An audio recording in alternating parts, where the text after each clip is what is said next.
अब मैं ब्रह्मा जी की मनोकामना पूर्ण करने वाले शिव के उत्तम अर्धनारीश्वर नामक रूप का वर्णन कर रहा हूँ। उसे बड़े ध्यान से, बड़े प्रेम पूर्वक श्रवण करो।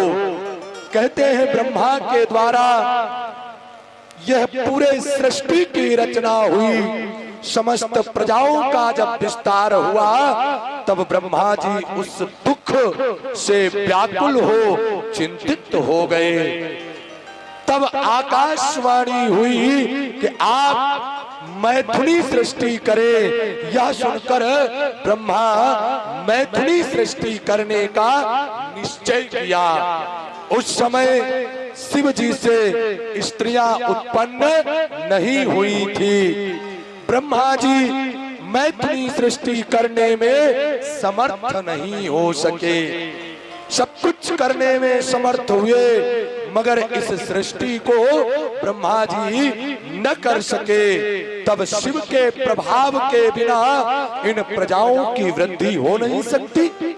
इसलिए शिव का हृदय में ध्यान करके अत्यंत प्रीति से महान दिव्य घोर तपस्या ब्रह्मा जी करने लगे।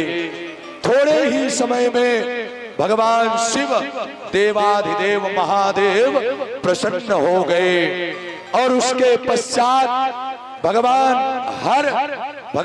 शिव अपनी चैतन्यमयी ऐश्वर्यशालिनी तथा सर्व काम प्रदायिनी मूर्ति में प्रविष्ट होकर अर्धनारी नर का रूप धारण करके ब्रह्मा के सन्मुख प्रकट हुए हैं कि ततः पूर्ण चिदीशस्य मूर्तिमावेश्य कामद अर्धनारीश्वरो भूत्वा गतो ब्रह्मान्तिकं हर।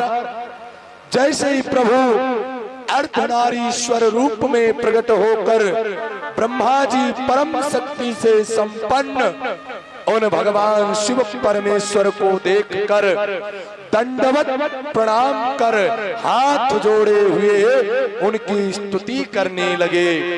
देवाधिदेव विश्वकर्मा भगवान शिव अत्यंत प्रसन्न हो मेघ के समान गंभीर वाणी से ब्रह्मा जी से कहने लगे कि वत्स वत्स महाभाग मम पुत्र पितामह ज्ञातानस्मि सर्वं तत्तत्त्वस्ते मनोरथम्।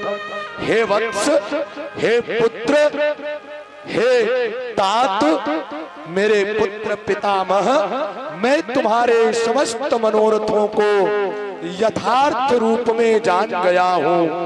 प्रजाओं की वृद्धि के लिए ही तुमने इस समय तपस्या की है। उस तपस्या से मैं संतुष्ट हूँ, तुम्हें इच्छित वरदान दे रहा हूँ। उदार एवं मधुर वचन कहकर भगवान शिव ने अपने शरीर के वाम भाग से देवी पार्वती को अलग किया है कि तां दृष्ट्वा परमां शक्तिं पृथग्भूतां शिवागता प्रणिपत्य विनीतात्मा प्रार्थयामास तां विधि। शिव से अलग हुई और पृथक रूप में स्थित उन परम शक्ति को देखकर विनीत भाव से प्रणाम करके बड़े विनम्र भाव से ब्रह्मा जी बोले, हे शिव, हे देवाधिदेव महादेव, आपके पति देवाधिदेव शिव जी ने सृष्टि के आदि में मुझे उत्पन्न किया और उन्हीं परमात्मा शिव ने सभी प्रजाओं को नियुक्त किया। मैंने अपने मन से सभी देवता आदि की सृष्टि की, किंतु बार बार सृष्टि करने पर भी प्रजाओं की वृद्धि नहीं हो रही। इसलिए अब मैथुन से होने वाली सृष्टि करके मैं अपनी समस्त प्रजा का कल्याण करूंगा, मैं अपनी समस्त प्रजा के लिए हितकर कार्य करूंगा। तब कहते हैं भगवान शिव, हे शिवे, हे मात, इस चराचर जगत की वृद्धि के लिए नारी कुल की रचना करने में सामर्थ्य प्रदान कीजिए। हम नारी की इस संसार में महाराज रचना नहीं कर पा रहे हैं। हे वरदेश्वरी, हे मातेश्वरी, मैं आपसे एक अन्य वर की प्रार्थना करता हूँ, मुझ पर कृपा कर उसे प्रदान करें। हे जगन्माता, मैं आपको नमस्कार करता हूँ।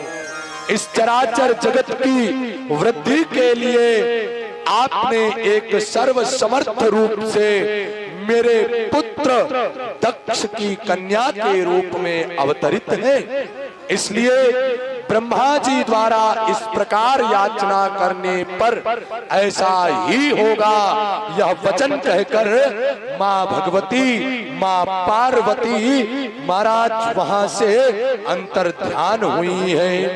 भगवान शिव की परम शक्ति वे शिवा देवी विश्वात्मिका, स्त्री पुरुषात्मिका है। उन्होंने अपनी भौह के मध्य से अपने ही समान सुंदर तेज वाली एक दूसरी शक्ति का वहीं पर निर्माण किया है, प्रकट किया है।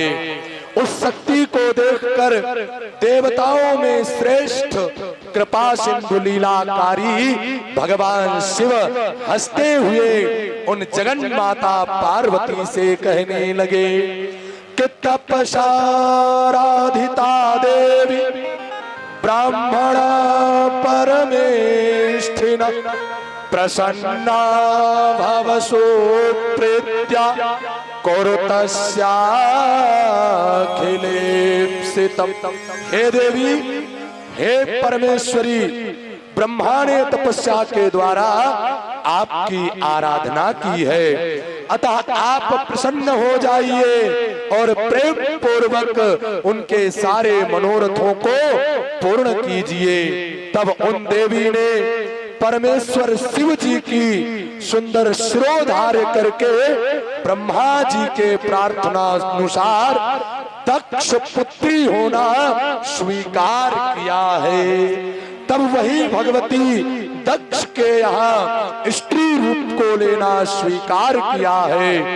इस प्रकार ब्रह्मा को अपार शक्ति प्रदान करके शिवा शिव जी के शरीर में प्रविष्ट हो गई और प्रभु शिव अंतर्ध्यान हो गए। उसी समय लोक में सृष्टि कर्म में स्त्रियों को भाग प्राप्त हुआ। तब से ब्रह्मा जी बहुत प्रसन्न हुए और मैथुनी सृष्टि होने लगी है। बोलो अर्धनारीश्वर भगवान की। यहाँ से स्त्री को जन्म देने के लिए अगर भोलेनाथ की कृपा न होती तो न आज ये माताएं बहनें होती और न ही हम आप होते। भगवान शिव अर्धनारीश्वर बनकर अपने ही रूप से आधे अंग से इस सुंदर रूप को प्रकट करके और दक्ष की पुत्री के रूप में अपनी ही शक्ति भगवती पराम्बा जगदम्बा को भेजा है।